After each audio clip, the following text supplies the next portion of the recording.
Hello everyone and welcome back to our YouTube channel.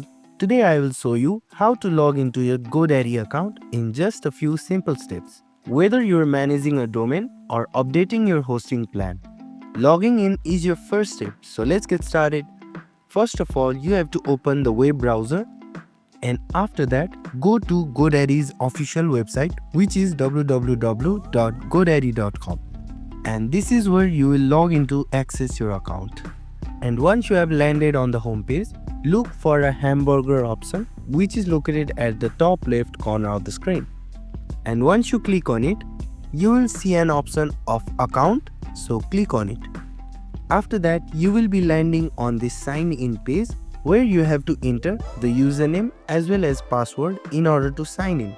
Also, if you are new to GoDaddy, you can create an account as well by clicking on this option. And once you have entered all your credentials, click on the option saying sign in. If you have linked your GoDaddy account to Google or Facebook, you can also log into it by clicking on the respective buttons for faster access. And if you are having trouble logging in, don't worry, click the forgot password link below the login form and follow the steps to reset your password. And that's it. Now you know how to log into your GoDaddy account. And if you found this video helpful, please don't forget to like, share and subscribe to our YouTube channel and also comment down any queries. Thanks for watching and I'll see you in the next video.